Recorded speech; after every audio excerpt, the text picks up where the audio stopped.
우리 9월, 10월은 요한계시록을 중심으로 우리 전체 8번의 말씀을 통해서 요한계시록이 이 시대에 우리에게 말하고자 하는 것을 붙들어 보는 우리 시리즈의 말씀이 시작되었고요. 오늘은 우리 앞에 7교회 가운데 4교회를 함께 좀 살펴보고, 오늘은 우리 13장의 말씀을 통해서 요한계시록 시리즈의 말씀 5번째 시간을 함께 이 말씀을 통해 은혜를 받기를 원합니다. 우리 첫 시간에 이 말씀을 드렸던 기억이 납니다. 요한계시록은 많은 분들이 두려움으로 이 말씀을 대하지만 요한계시록 전체를 몇 문장으로 핵심 메시지를 축약해 본다면 아마 이런 말씀이 될 것 같습니다. 말세가 되어도 이 땅의 교회들이여 힘을 내라. 아무리 말세라도 이 땅의 교회들이여 해야 할 일은 잘 감당해라. 아무리 말세가 되어도 이 땅의 교회들이여 교회다운 교회가 되는 일을 멈추지 마라. 그리고 주님이 다시 오실 때 그 주님이 이 땅의 모든 악을 바로 잡으실 터이니 현실에서 악에게 지지 마라. 여러분, 이것이 요한계시록이 우리에게 전체적으로 주는 핵심 메시지입니다.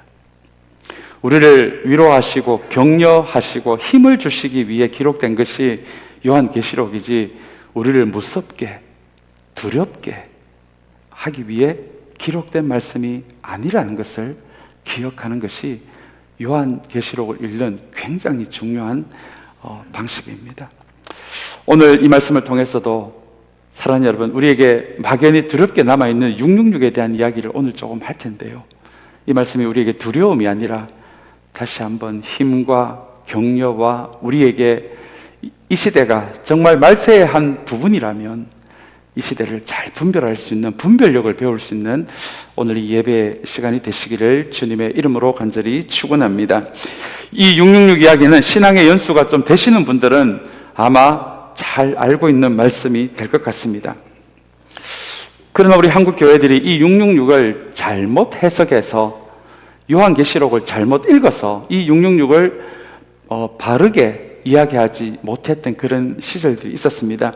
저도 한때 청년의 시절에는 이 666에 관심이 많아서 666에 대해 설교하는 우리 부흥 강사님들을 많이 쫓아다녔던 그런 기억도 납니다. 먼저 이 666을 우리 한국교회에서 제일 먼저 이것이 요한계시록에서 무엇을 말하는지를 이해하지 못해서 우리 물건에 붙어 있는, 우리 상품에 붙어 있는 바코드로 그렇게 이 666을 생각했던 시절이 있었습니다. 또 어떤 분들은 이 베리칩이 666이다 그렇게 생각을 하고 그렇게 가르쳤던 시절도 있었습니다. 베리칩이 여러분 뭔지 잘 아실 것 같습니다. 강아지를 잃어버릴 에 대비해서 강아지 몸에 씹는 것을 베리칩이라고 합니다. 영어로는 베리피케이션 칩인데 그것을 줄여서 베리칩이라고 그렇게 지금도 그렇게 부르고 있습니다. 애완용 동물을 잃어버릴까봐 그 동물에게 몸에 심고 센서로 그 칩을 센싱했을 때 이 동물의 주인이 누군지를 가르쳐주는 이 베리칩을 정부에서 우리의 몸에 심으려고 한다. 그러니 이것이 요한계시록에서 이야기하는 666이 아니냐, 절대로 정부가 심으려고 하는 베리칩을 받아서는 안 된다. 한때 길지도 않습니다. 제가 이 LA 왔을 때 그렇게 가르쳤던 교회도 있었습니다. 그 가르침의 진리를 떠나서 이 요한계시록에 대해서 경각심을 가지려고 하는 그 마음까지는 폄하하고 싶지 않습니다. 그러나 그것은 요한계시록을 잘못 읽은 것입니다. 그러다가 서서히 이 666 이야기는 한국 교회에서 사라지기를 시작했습니다. 그렇다면 여러분, 오늘 본문이 이야기하고 있는 요한계시록 13장이 이야기하고 있는 이 666은 도대체 무엇일까요? 도대체 이 666이 무엇이길래 이렇게 요한계시록 성경에 등장하는 것일까요? 666이 바코드가 아니고 베리칩이 아니라면 도대체 이 시대에 우리가 결코 받아서는 안 된다라고 이 시대에 우리를 향한 말씀이기도 하는 이 요한계시록 13장의 말씀을 받아들인다면 이 시대에 우리가 결코 받아들여서는 안 되는 666은 무엇일까요? 오늘 그것을 우리 요한복음 13장 오늘의 본문을 통해서 함께 좀 붙들어 보기를 원합니다. 먼저 요한계시록이 기록된 1세기 후반부의 시대는 어떻게 보면 역사적으로 가장 기독교 핍박이 심했다라고 볼 수 있는 도미티안이라는 로마 황제가 다스렸던 그 시대였습니다. 그래서 1차적으로 요한계시록은 이 소아시아에서 지금의 터키에 위치하고 있는 이 7교회에게 핍박을 받고 있는 7교회에게 힘을 내라, 용기를 내라, 지지 마라, 결코 로마 황제를 신으로 하나님으로 예배하지 마라, 그것을 가르쳐주기 위한 1차적인 목표로 기록된 것이 요한계시록이고요. 그리고 이 7교회에게 장차 진짜 말세에 벌어질 일이 어떤 일인지를 가르쳐 주어서 잘 대비할 수 있도록, 잘 분별할 수 있도록 그렇게 기록된 성경이 바로 이 요한계시록입니다. 그런데 여러분, 이 말세에 대한 이야기가 등장하다 보니, 그리고 그 시대에 가장 기독교를 핍박했던 도미티안 황제가 다스렸던 시대이다 보니 요한계시록을 기록할 때 어떤 부분은 암호처럼, 상징처럼 그렇게 표현을 한 내용들이 등장합니다. 왜냐하면 자칫 잘못하면은 이 로마 황제를 숭상하지 마라라는 이야기를 교회가 공공연하게 했을 때 이 도미티안에 의해서 하루아침에 교회가 다 없어질 수도 있는 상황이었기에 로마 황제를 언급할 때는, 특별히 그 시대에 살아있는 사람을 언급할 때는 암호를 사용해서, 상징을 사용해서 그렇게 그 사람을 지칭했던 것이 요한계시록의 중요한 한 특징이기도 합니다. 그렇다면 여러분, 오늘 본문에 등장하는 666이 바로 그런 암호입니다. 그런 상징이었습니다. 이 단어는 조금 이따가 제가 자세하게 말씀드리겠지만, 이 단어는 로마 황제를 지칭하는 암호였습니다. 상징이었습니다. 그렇다면 그냥 로마 황제라고 말하면 될 것이지, 도미티안이라고 말하면 될 것이지, 왜 666이라는 숫자를 통해서 로마 황제를 지칭하는, 로마 군인들은 이해할 수 없지만 그 시대 7교회 안에 교인들은 이해할 수 있는 암호였던 666이라는 이 숫자를 굳이 사용을 했을까요? 그것은 조금 전에 말씀드린 대로 도미티안이 다스렸던, 로마 황제 도미티안이 다스렸던 1세기 후반은 정말 핍박이 너무너무 심했던 시대였기 때문에 그렇습니다. 어떤 사람들에게는 생계의 위협이 주어졌고요, 어떤 사람들에게는 살고 있는 도시에서 추방이 되어서 광야 같은 곳으로 쫓겨나기도 했던 그런 핍박이 있었던 시대였고요. 심지어 7교회에서도 우리 순교자가 나올 정도로 예수를 믿는다는 이유로, 그리고 로마 황제를 비난했다는 이유로 순교를 밥 먹듯이 해야 했던 시절이 바로 1세기 후반이었습니다. 그래서 요한은 로마 황제 도미티안 혹은 로마 황제 네로라고 말하지 않고 666이라는 숫자를 통해서 로마 황제를 가리키는 그 방식으로 이 요한계시록을 기록했던 것입니다. 그렇다면 여러분, 바로 이 지점에서 이 666이 성경에서 이 베리칩이 아니었구나, 그리고 우리가 앞에서 이야기했던 바코드가 아니었구나. 여러분, 그 시대에 무슨 베리칩이 있었겠습니까? 그 시대에 무슨 바코드가 있었겠습니까?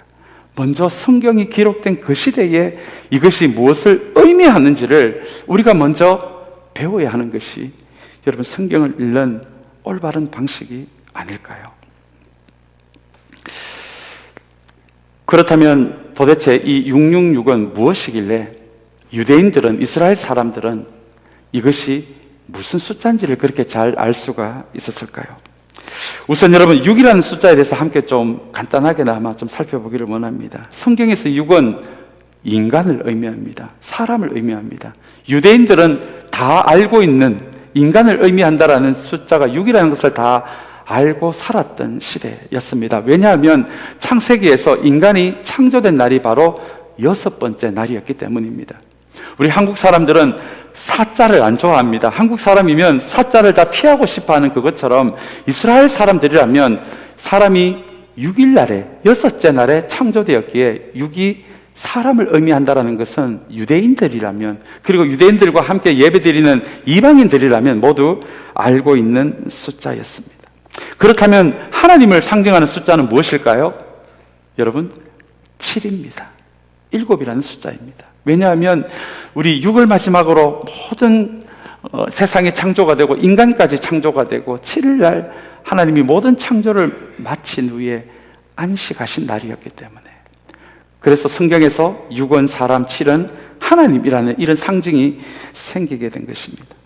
그렇다면 7은 완전하신 하나님의 숫자니까요. 7은 완전함, 온전함을 의미하고요. 6은 아무리 대단한 사람이 이 시대를 살았다고 할지라도, 역사에서 살았다라고 할지라도 6은 불완전할 수밖에 없는, 우리 불완전한 인간을 의미하는 그 상징이 바로 6이었던 것입니다. 그렇다면 여러분, 오늘 이 본문에서 666이 로마 황제를 가리켰다라는 것을 우리가 조금 보기 이전에 먼저 성경이 말하는 6, 성경이 말하는 7이라는 숫자를, 이 숫자가 우리에게 어떤 의미인지를 먼저 좀 살펴보기를 원합니다. 오늘 본문을 보시면 6이 한 번이 나오는 것이 아니고 몇 번 나옵니까?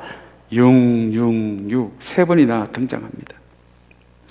이렇게 6이 세 번이나 반복되는 것은, 이 6이라는 숫자를 조금은 상징적으로 우리가 바라본다면, 불완전한 인간이 하나님이 없이 내가 하나님이 되고 싶어, 내가 내 인생의 주인이 왕이라는 것을 계속해서 그 하나님이 없이 하나님이 되고 싶어 하는 그 인간의 욕망이 끊임없이 계속되는 것이 6이라는 숫자가 여러 번 반복되는 것이다. 우리가 이렇게 이해할 수도 있을 것 같습니다. 자신이 하나님처럼 되고 싶었던 로마 황제, 특별히 네로가 그랬고요. 그리고 1세기 후반부에 살았던 도미티안이 그런 삶을 살았습니다. 그래서 도미티안은 나를 예배하는 신전을 만들고 마치 자기를 신처럼 그렇게 사람들로 하여금 예배하게 했던 황제 숭배 사상을 본격적으로 시작했던 사람이 바로 이 도미티안이었습니다. 그래서 하나님의 자리에 자기가 대신 앉아서 사람들에게 숭배를 받고 예배를 받고 싶었던 그 도미티안 황제의 끊임없는 욕망, 멈추지 않는 욕망이 계속해서 6으로 그렇게 표현이 된 것입니다. 그렇다면 여러분, 성경이 이야기하는 이 6의 의미를 우리는 조금은 이해할 수 있을 것 같습니다.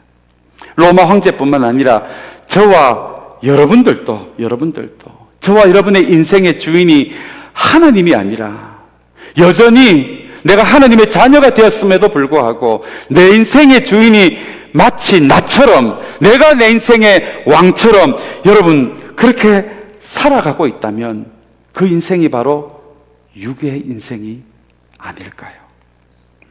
하나님 없이 내 인생이 완벽해지고자 하는 그 마음이 있다면, 내가 복음도 알고 하나님도 알지만 여전히 내가 내 인생의 왕이 되어서 자기중심성으로, 나의 본성으로, 나의 인생의 경험으로만 살아간다면 여러분, 저와 여러분들을 통해서 이 6이라는 숫자는 지금도 계속 되고 있는 것이 아닐까요? 어제 토요일 새벽 기도회를 통해서 하나님은 우리 인생을 의무와 책임감으로, 그리고 강제성을 띄어서 우리를 다스리는 것이 아니라, 하나님이 우리 인생을 다스리는 방식은 말씀과 성령이라고 말씀을 드렸습니다. 말씀을 통해서 우리를 깨어나게 하시고요. 그리고 우리 안에 내주하시는 성령님을 통해서 우리의 내면이, 우리의 겉모습이 아니라 우리의 내면이 근본적으로 변화되어 가는 방식으로, 그렇게 하나님은 우리를 다스리고 계십니다. 여러분, 이 하나님의 다스림을 우리가 받아들인다면 그 인생을 오늘 숫자로 보자면 그 인생은 7의 인생이 아닐까요? 그러나 하나님의 자녀가 되었다라고 우리는 우리 입으로 말하고 있지만, 여전히 내 인생의 주인이 나인 것처럼 하나님의 다스림을 거부하고 거절하고 여전히 자기중심성, 내 감정, 내 경험, 내 생각으로만 살아가신다면 여러분, 그것이 이 시대의 저와 여러분들에 의해서도 6이라는 숫자가 계속 반복되는 의미가 아닐까요? 그렇다면 여러분, 오늘 이 말씀, 이 666에 대한 말씀을 우리 함께 대하면서 먼저 이 지점을 돌아볼 수 있어야 합니다. 나는 6을 계속 쓰고 있는 인생인가? 아니면 7을 계속 쓰고 있는 인생인가 하는 지점입니다. 또 한 가지 우리가 돌아봐야 할 것이 있습니다. 나는 7을 원한다라고 고백은 하지만 정말 원하고 있는가? 신앙의 고백은 그렇게 하지만 이 7대로 하나님의 다스림대로 살아가는 것이 나를 죽이는 과정이니까 그게 힘들거든요. 싫거든요. 그렇게 사는 것이 재미없게 느껴지거든요. 그래서 이 예배 자리에서는 7을 원합니다. 하나님, 기도하고 찬양하고 말씀을 듣지만 실제 여러분들의 삶은 6이 쓰여지고 있습니까? 7이 쓰여지고 있습니까? 여러분, 이것이 이 시대를 어쩌면 성경이 이야기하는 요한계시록의 시대가 시작이 되었다라고 하는 이 시대를 주님이 언제 오실지 그 시간은, 날짜는 그것은 우리가 알 수 없지만 정말 이 시대가 말세의 한 지점을 살고 있는 것이 맞다면, 사랑하는 여러분, 우리는 6을 쓰고 있는 인생인지 7을 쓰고 있는 인생인지를 이 666에 대한 이야기를 통해서 반드시 돌아봐야 하는 것이 이 시대에 이 요한계시록을 읽는 방식이 아닐까요? 오늘 이 666에 대한 말씀을 통해서 사랑하는 여러분, 다시 한번 저와 여러분들이 억지로가 아니라 기쁨으로, 우리가 좋아서 6을 쓰는 인생, 그 인생에 무슨 기쁨이 있겠습니까? 또 어떤 시점이 되면 공허하지 않겠습니까? 허무하지 않겠습니까? 마음의 불안과 두려움이 계속해서 오지 않겠습니까? 하나님의 다스림을 받는 것은 언뜻 보기에 나를 죽이는 과정 같아서 힘든 것 같지만, 사랑하는 여러분, 하나님의 다스림, 말씀과 성령의 다스림을 받을 때 우리는 정말 하나님이 의도하신 가장 인간다운 삶을 살 수 있는 것이 하나님이 말씀과 성령으로 다스리는 7을 써가는 인생이 아닐까요? 우리가 그것을 기억한다면, 사랑하는 여러분, 오늘 말씀을 통해서 다시 한번 6이 아니라 7을 계속해서 써갈 수 있는 그런 인생으로 살아가는 우리 모두가 되시기를 주님의 이름으로 간절히 축원합니다. 그리고 오늘 본문에 또 다른 상징이 등장합니다.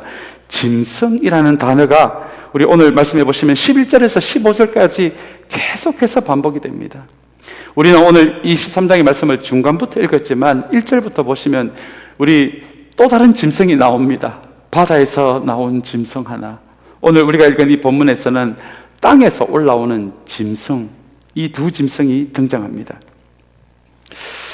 여러분, 이것을 다 말씀을 일일이 다 이렇게 분석할 수는 없지만 오늘 이 짐승은 우선 사람을 의미한다는 것을 우리는 알고 있어야 합니다. 사랑하는 여러분, 그 짐승도 창세기에 의하면 짐승같이 불리는 사람들도 하나님에 의해 창조된 사람인데, 오늘 요한계시록은 그 사람을 하나님의 형상을 가진 인간이라고 말하지 않고 짐승이라고 부르고 있습니다. 창세기는 우리를 하나님의 형상대로 지었다라고 그렇게 이야기합니다. 여러분, 저와 여러분들을 하나님의 형상으로 지었다라고 하는 것이 무슨 의미인지 아십니까?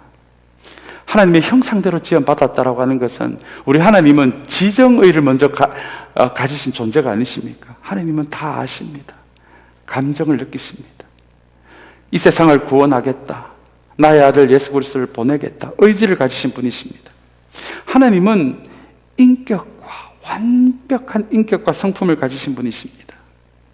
그래서 여러분, 우리를 하나님의 형상대로 지원받았다라는 것은 우리가 하나님의 지정의를 닮아갈 수 있도록, 하나님의 성품을 닮아갈 수 있도록, 하나님이 인간과 관계하는 그 관계하는 방식을 닮아갈 수 있도록 그렇게 우리를 창조하셨다라고 하는 것이 하나님의 형상대로 지원받았다라는 이 말씀의 의미입니다. 그런데 여러분, 그렇다면 오늘 이 본문에 나오는 짐승은 어떻게 짐승이 된 것입니까? 그렇게 지원받은 사람들인데, 이렇게 짐승이라고 불리는 사람들은 하나님의 형상대로 지원받은 그 삶에서 점점 멀어진 사람들을 의미합니다. 그렇다면 여러분, 이거 무서운 말씀 아닙니까? 저와 여러분들도 하나님의 형상대로 지원받은, 하나님의 지정의를 닮아가고 하나님의 성품을 닮아가고 그분의 사랑을 닮아가고 그분이 하나님의 사람들과 관계하는 그 방식을 닮아가야 하는 우리들이 점점 하나님의 형상의 삶에서 멀어지게 될 때 그 삶은 하나님의 형상을 닮아가는 사람이 아니라 짐승의 삶이 될 수 있다는 것을 여러분 오늘 이 본문은 우리에게 말해주고 있는 것입니다. 사랑하는 여러분, 우리 6을 써가는 인생이냐 7을 써가는 인생이냐도 중요하지만 저와 여러분들의 삶에 오늘 이 말씀을 통해서 하나님의 자녀로 부름받고 구원받고 성화되어가는 저와 여러분들이 사랑하는 여러분 결코 짐승의 삶을 살지 않게 되기를 주님의 이름으로 간절히 축원합니다. 그것은 여러분의 선택에 달려 있습니다. 저절로 하나님의 형상대로 살아가는 삶이 아니기 때문에 그렇습니다. 여러분의 갈망이 있어야 합니다. 여러분의 열정이 있어야 합니다.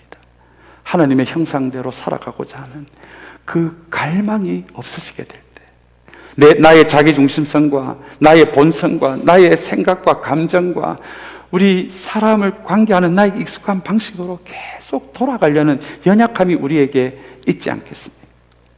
여러분 그것을 말씀과 성령으로 이기셔야 합니다.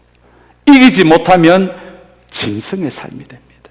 오늘 먼저 이것을 기억하게 되시기를 간절히 소망합니다. 그렇다면 도대체 이 짐승은 무엇입니까? 이 짐승을 알아야 666을 잘 이해할 수 있을 것 같습니다. 먼저 우리 오늘 본문에 나오지는 않지만 앞부분에 나오는 짐승은 결국 그 시대에 하나님을 대적했던 하나님의 자리에서 대신 자기들이 왕이 되고 자기들이 하나님이 되고자 했던 제국을 의미합니다. 제국의 왕들을 의미합니다. 그 제국들이 붙들고 있었던 가치들 그것이 첫 번째 짐승이 상징하는 것입니다. 여러분들 잘 아시는 대로 이 도미티안 황제는 자기가 하나님이 되어서 사람들에게 예배를 받고자 했던 사람이었습니다. 전 세계를 다스리는 로마 황제가 되다 보니 그 힘이, 권력이, 돈이, 번영이, 경쟁력이 얼마나 중요한 것인지를 아마 이 도미티안 황제는 알았을 것입니다. 그래서 그 하나님의 자리에 자기가 예배받으면서 로마 제국이 붙들고 있었던, 소유하고 있었던 돈, 번영, 경쟁력, 권력 이것들을 사람들이 자기를 예배하게 함으로써 그 가치를 가르쳤던 그 사람을 상징하는 것이 첫 번째 짐승이 의미하는 것입니다. 그렇다면 여러분 이 시대에도 이 첫 번째 짐승이 존재하고 있지 않을까요? 하나님의 자리에 대신하고자 하는 그 수많은 것들, 여러분 그것이 오늘 이 시대의 첫 번째 짐승이 아닐까요? 하나님을 인정하지 않는 강대국들이 첫 번째 짐승이 될 수 있을 것 같습니다. 목숨 걸고 상대방을 죽이고자 하는 이데올로기도 여러분 첫 번째 짐승이지 않을까요? 인간을 절대적인 존재로 이야기하는 인본주의 사상도 첫 번째 짐승이 아닐까요? 돈을 최고의 가치로 이야기하는, 우리에게 필요한 정도를 넘어서 돈을 최고의 가치로 이야기하는 물질주의도 여러분 로마 황제가 가르치고 싶었던 첫 번째 짐승의 모습이 아니었을까요? 남보다 비교해서 무조건 내가 나아야 한다라는 그 경쟁의 논리, 여러분 그것도 이 시대의 첫 번째 짐승의 모습이 아니겠습니까? 사랑하는 여러분, 우리는 기억해야 합니다. 이 시대가 말하고 있는 그것이 아무리 좋아 보이고 아무리 이것이 없으면 살 수 없는 것처럼 이야기를 해도, 사랑하는 여러분, 아무리 이 시대가 혼란스럽다라고 할지라도 첫 번째 짐승을 의미하는 이런 것들을 내 삶의 한 부분으로 받아들이기 시작할 때 바로 그 순간 하나님의 형상의 삶은 없어지고 짐승의 삶이 시작되는 것입니다. 오늘 우리가 읽은 본문은 바로 이것을 우리에게 가르쳐주고 있는 것입니다. 아무리 좋아 보여도, 아무리 필요한 것처럼 보여도, 하나님을 대신하는 것처럼 보이는 것은, 그것이 돈이든 권력이든 이데올로기든 그것이 무엇이든지 간에 그것은 우리가 분별해야 하는 첫 번째 짐승이다라는 것이 여러분 앞부분에서 이야기하는 짐승의 의미입니다. 그리고 오늘 본문에는 두 번째 짐승이 등장합니다. 이 두 번째 짐승은 요한계시록 16장에 의하면 거짓 선지자다, 그렇게 이야기를 합니다. 이 두 번째 짐승이 하는 일은 첫 번째 짐승이 만들어 놓은 것을, 이 시대를 살아가는 우리들을 속이고 거짓말을 해서 하나님이 아니라 첫 번째 짐승이 만들어 놓은 그 방향으로 우리를 살아가도록 우리를 유혹하고 미혹하는 그 존재를 거짓 선지자, 오늘 본문에 등장하는 앞부분에 우리 계속해서 등장하는 이 두 번째 11절에서 15절까지 등장하는 두 번째 짐승이 상징하는 것은 바로 이 거짓 선지자라고 요한계시록 16장은 우리에게 가르쳐주고 있습니다. 그렇다면 이 시대에도 거짓 선지자들이 있지 않을까요? 이단들의 교주도 거짓 선지자가 될 수 있습니다.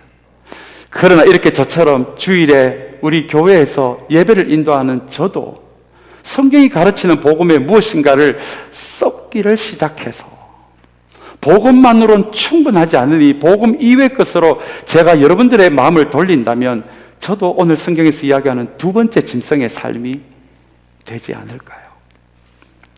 유튜브에 여러분 거짓 선지자들 얼마나 많이 있습니까? 복음만으로, 성령만으로, 하나님 나라만으로도 충분한데 그 외의 것을 우리에게 가르치는 사랑하는 여러분, 그 사람들을 분별하셔야 합니다. 왜냐하면 그 사람들이 오늘 성경에서 이야기하는 두 번째 짐승이고요, 실제로 우리에게 666을 심기를 위해 지금도 애쓰고 유혹하고 우리에게 거짓말하는 사람들이 복음 이외의 것을 가르치는 거짓 선지자들이기 때문에 그렇습니다. 그렇다면 오늘 본문이 이야기하는 666이 무엇인지 이제 조금 정리를 할 수 있을 것 같습니다. 우리 한번 16절의 말씀을 우리 한번 같이 읽을까요? 16절의 말씀입니다. 우리 한번 같이 읽겠습니다. 또 작은 자나 큰 자나 부자나 가난한 자나 자유인이나 종이나 할 것 없이 다 그들의 오른손이나 이마에 표를 받게 하였습니다. 이 거짓 선지자들이 그 시대에 거짓을 했다는 것입니다. 오늘 이 666이라는 것이 베리칩도 아니고 바코드도 아니고 그 시대에 하나님을 대적하고 하나님 자리에 앉기를 원하는 사람들, 그 사람들이 가르쳤던 가치들이라고 우리가 정의를 내릴 수 있다면 우리 1세기 후반부에 교회 안과 밖에 있었던 거짓 선지자들이 그 시대 사람들에게 계속해서 로마 황제가 가르치고 있었던 그 사상을 집어넣는 그 일을 계속 했다라고 하는 것이 여러분 16절에서 오른손이나 이마에 표를 받게 하였다라는 이 말씀의 의미입니다. 이마나 오른손에 표를 받게 했다는 이 말 때문에 우리 한국교회가 이 말씀을 잘못 이해해서 베리칩이나 혹은 바코드가 아닌 것인가, 표라는 단어가 나왔어요. 여러분 그렇지 않습니다. 우리 성경에 말하는 상징 중에 오른손이 무엇인지 이마가 무엇인지를 그 상징을 우리가 좀 안다면 이 말씀의 진짜 의미를 좀 알 수 있을 것 같아요. 성경이 말하는 이 오른손의 의미는 행동을 의미합니다. 액션을 의미합니다. 성경이 말하는 이마는 마음의 세계를 의미합니다. 내면의 세계를 의미합니다. 그래서 신명기 6장에 보시면 하나님의 율법을 너의 미간에 이마에 붙이라라고 하는 말은 실제 붙이고 다녀라가 아니라 너의 마음에 새기라는 뜻입니다. 그렇다면 성경의 말씀, 하나님의 말씀이 아니라 로마 황제가 가르쳤던 것을 이마나 오른손에 받게 했다는 말은 그 로마 황제의 가치를 실천하면서 이마에 그것은 로마 황제의 가치를 사람들의 마음에 심게 했다. 그 마음에 심게 하고 그것을 삶으로 살아가게 했다라고 하는 것이 그들의 오른손이나 이마에 표를 받게 하였다라는 이 말씀의 의미입니다. 물론 그 시대의 역사적 문헌에 의하면 로마 황제를 예배하는 예배 자리에 로마 황제의 모습이 사인이 있는 하나의 문서를 주었다고 합니다. 그 문서를 받아야 경제활동을, 비즈니스를 할 수 있었습니다. 아마 그 부분을 연상케 하는 말씀이기도 합니다. 그러나 그 시대에 이마에 문서를 받고 그런 것은 존재하지 않았습니다. 이 말씀은 요한이 유대인들이라면 다 알고 있는 상징을 통해서 그 시대의 거짓 선지자들이 로마 황제의 가르침을 너희들의 마음에 심고 너희들의 삶에 심으려고 하는, 그렇게 살아가게 하려는 그 수많은 시도들을 너희는 그것을 받아서는 안 된다. 차라리 조금 가난하더라도 그 문서를 받아서는 안 된다.